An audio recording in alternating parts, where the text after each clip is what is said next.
Let's go. San Francisco 49ers under the lights. Monday Night Football against the New York Jets, against Aaron Rodgers, against this star-studded defense. And the 49ers have finished it off, have won the game. The final score at 32-19 without Christian McCaffrey, my guy, CMC, right here.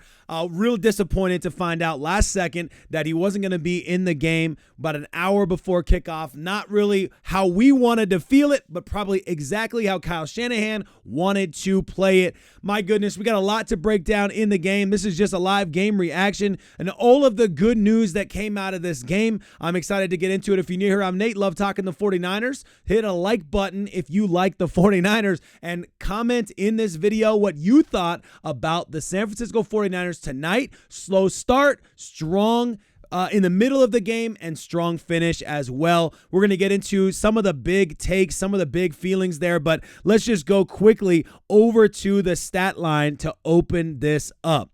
So, it's not showing up. I'm going to give me a second here. I'm going to get this up in about 5 seconds. But while I'm talking to you, what we're looking at, all right, is pretty straightforward. We're looking at how these stats are playing out for the 49ers, which are Brock Purdy, 19 for 29, 231 yards, did not throw an actual touchdown. No big deal there. Doesn't matter because we're not looking at this game like all those teams with those young quarterbacks. We're not looking at the game like Caleb Williams, like Will Levis, like Bo Nix. None of these guys. We are looking at this game with a star-studded, incredible roster, and we're perfectly happy with a win however it comes. 32 points without a touchdown from your quarterback. That is pretty wild. Lots of kicks. I think there was 6 field goals off the top of my head here. I can probably look that up pretty quickly here. My goodness, though. I'm excited to break this one down. Yeah, 6 field goals there. Didn't miss a single field goal tonight. Jordan Mason, the story of the game, because 24 had to go out there and had to fill the shoes of Christian McCaffrey. And we were hoping he would get opportunities to show what he had to do, what he could do this season. But my goodness, he went out there. No CMC. Small problem. Not a big problem, small problem. You still want your RB1 out there. There's no doubt about that. You still want your RB1. But my goodness, Jordan Mason, well done, holding down the fort. The only issue with Jordan Mason tonight, and not even Jordan Mason's fault, but the only issue was we looked predictable at times, and Christian McCaffrey can sometimes turn something out of nothing when it's predictable. Everybody knows it's a run play, and he's still grinds out yards. And Jordan Mason had a few moments there where it didn't quite play out that way for him, but I think that was more defense just being impressive in some of those really obvious run plays. But yeah, 147 yards on 28 carries and a touchdown. Deebo Samuel also running the ball out there at times, keep mixing things up, keeping things interesting, like things we've seen before for sure. Just honorable mention to him because it makes it really hard for the defense to figure out what the heck they're supposed to do to try and stop this team because there's just so much talent on the field. My goodness. Moving on here. Let's see here. Juwan Jennings had, while leading, I didn't even catch that until now that I see it. He had some big catches, really big catches, especially in the second half. 64 yards, 5 receptions, 64 yards, the 22 long. That's great, and 5 out of 5 there. Deebo Samuel, good night. Not an amazing night. Not a night that would completely blow you away, but a good night. And hats off to every single 49er who stepped on the field today because everybody came to block. Everybody came to block, and that was a big deal. Offensive line looked serviceable. The majority of the game looked good at times. Great in a couple moments. So love that. Not a perfect offensive line, but not what it's what we'd expect. Maybe a little better than we'd expect at times. Would love to know why Aaron Banks was pulled out during the game. See if he's okay, if it has to do with that hand injury or what. Kyle Juszczyk had that amazing catch. He had the play 2 plays before that where he was wide open. Didn't throw up his hands, didn't throw to fuss. He could have, he didn't. And then the 2 plays later, just wide open. And there's just no respect for Kyle Juszczyk. I mean, that's their problem, right? Brandon Aiyuk had a couple drop passes, the big one being the one that would have been, at the time, it felt like a big deal because we would have, I think that was right before the half, we would have gone into the half up 20-7 maybe or something like that. And instead it was 14-13. No, that's not right. 16? Yeah, whatever the case is. Disappointing there for him to drop that pass. And it was a beautiful pass. A beautiful pass from Brock Purdy. I mean, he placed it where only he could get it. It wasn't a reach for him. It was right in stride, right in front of him, and it was a beautiful pass. That was a disappointment, but, that's where you see a little bit of rust. And I'm like all over the place right now, just throwing things at you. Let's actually go to the things that I wrote down during the game that might actually, have some rhythm here. So this defense, causing problems. Incredible. Fred Warner, give that guy a game ball. He balled out from the first snap to the end. He was incredible and doing what we've seen him do, but just, he had it felt like he even had an extra level about him today. My goodness. Opening the game with purpose. Forced a fumble. That was a great Fred punch. Just all him. Forcing a fumble on Breece Hall, and then that gets picked up by Malik Collins. Great there. While we're talking about Malik Collins, had a couple nice run blocks there, which is part of the reason you brought him in. Javon Hargrave did as well, so got to give them their flowers. Demo has a pass breakup that turns into an interception, Flanagan fouls. That was also a pretty incredible play there. I thought that Isaac Yiadom did a pretty good job. There's a couple plays where I wasn't super happy with how tight he was, but we're really splitting hairs on that one. I thought he did a pretty good job there. There were also a couple moments on the defense that it would be fair to say that we were missing Hufanga.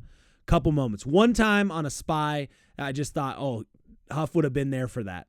And then it wasn't a spy, but anyway, similar kind of feeling. Then the second one was kind of one over the top that we just looked empty back there. Aaron Rodgers, by the way, not even ending the game. That's how good the 49ers were against the New York Jets. This game had me nervous, guys. I was nervous about this. I still thought we were going to win. I still picked us to win, but I started to, the more we got closer, and then I heard Christian McCaffrey's out, and I was like, oh, man, this just feels like a trap game. This feels like a Super Bowl hangover kind of feeling, And I know people are going to give Brandon Aiyuk a hard time about that missed catch. He's going to give himself a hard time about that missed catch too. All right. I think that's a moot point in how well everybody played as a whole. Yes, we'd love to see him make that catch, but Jets defense, they're good defense, you guys. Like, these 32 points are up against a good defense. I want to give credit to the 49ers for going up against a very good defense, because I guarantee you the end of the season, what we saw against this Jets defense, we're going to see them winning them games. We're going to see moments this season where we're going to remember back to the day we put 32 points on them, and we're going to say, see, we're really that good. Look how good we were against that very, very good defense. That being said, there were some moments we made them look bad. It felt good. We made them look bad. Bad. There were some plays. Sauce Gardner had a couple really good pass breakups. There were some plays where they showed themselves strong, times that the line had their moments, right? But there were a lot of times that this offensive line looked solid against their defensive line, and I was really concerned about their defensive line. All the buildup, you have so many months. Well, it wasn't quite, maybe 2 months to think about it. I'm trying to remember when it came out, July. So like 2 months to think about this game, knowing for a long time, and just, that was stressful to me. I'm just being honest with you. Jets offense, man, nothing to write home about. They had a good TD drive. That one touchdown drive in the first half was a good touchdown drive. But, 4 or 5 missed holding calls that would have changed that drive for sure. A couple of them were Nick Bosa. He's wringing his neck. What are you doing? Colton McKivitz, by the way, I know this is I'm jumping back and forth. Hard to follow, I'm sure. Colton McKivitz had a couple bad moments. Sorry. We're talking about ringing necks, and I'm remembering that penalty against Colton McKivitz where he had him up on the next. Yeah. Anyway, overall, I think that this offense looked very predictable. I think that this offense is in need of a little bit of creativity. I think Breece Hall is really good. I think there are a lot of teams that are going to get after just because of Breece Hall, but Aaron Rodgers really only had one guy. Garrett Wilson was like the only real threat on the field. And I think that's going to be an issue for the New York Jets. Not that I care, but just looking at their offensive line or looking at their offense as a whole, just feel like, man, they looked very one note. I was expecting them to be a little more dynamic than that. 49ers, to be fair, looked a little rusty at times. Had our own, just to be completely fair, had our moments where we looked rusty. Not just Brandon Aiyuk. That was one of those times there too. But slow start in the first half. That first 3 and out, Brock Purdy throws a deep ball and not quite in the right position. Then I think the Jets score a touchdown on that drive. No, that's when we got the forced fumble, get the ball back in great field position, and can't convert that into a touchdown, only get a field goal out of it. Then the next time we had the ball, after the Jets get a touchdown, we have 2 plays that are really weird. One of them where it's actually a pretty good pass, in my opinion, Brock Purdy to Deebo Samuel, that is a very, very good pass breakup. That's my opinion on it.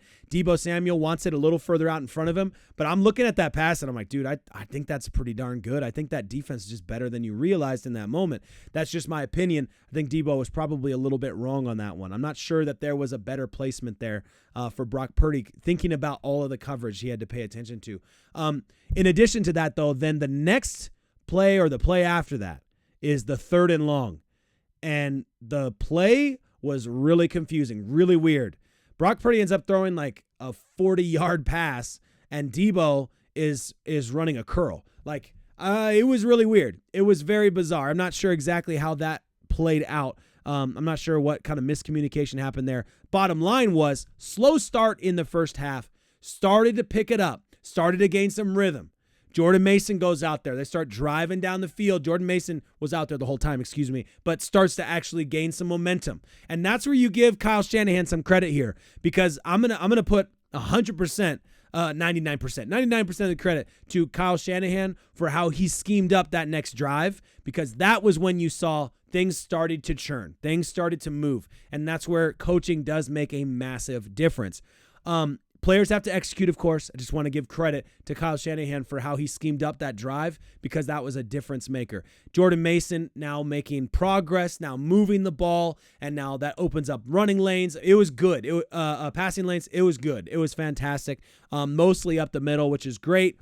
Deebo Samuel offered some changing of the feel, but I felt like Jordan Mason up the middle was just really hard for the Jets to handle. And I'll give them credit for that. And you look at where their strength is, it makes sense why going on the outsides can be kind of tricky.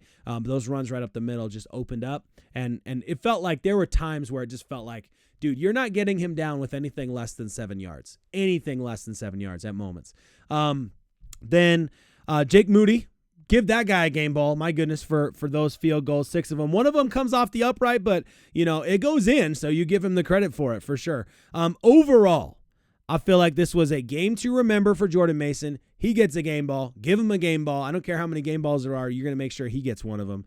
I think this was great reps for the team, finding rhythm. Of all of the games, it made me nervous. You look at the schedule and you're like, I wish we could be playing like like the Carolina Panthers or something. That'd be nice. Open up the season against the Carolina Panthers, right?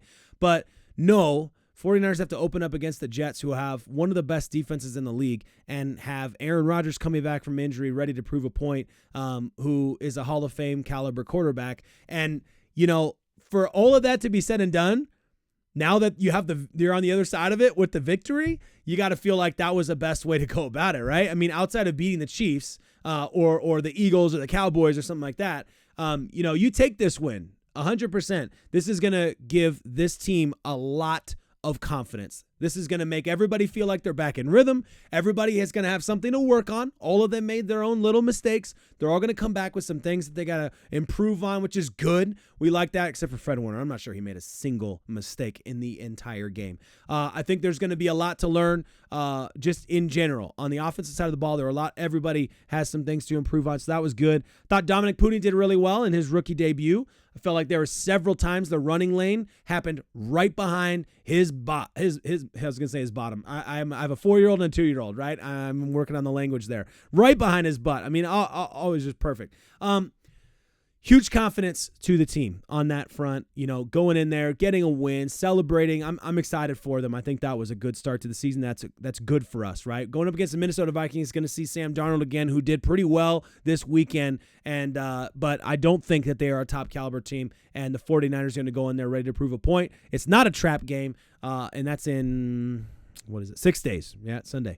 Okay. Time of possession, big one we got to just talk about before we end here. Time of possession, my goodness, 38 minutes and change for the 49ers to 21 minutes. Time of possession was a massive one, and you have to give all the credit to time of possession. You got to give some to Kyle Shanahan for sure, but Jordan Mason, my goodness, for keeping that clock going, extending those plays, getting good yardage, in order to help and get in some third and short situations. But a lot of times we were getting first downs on the second play of the drive. You know what I mean? Okay, where are we at here? Huge Monday night win. My goodness, guys. Faithful, let me know what you guys think in the comments.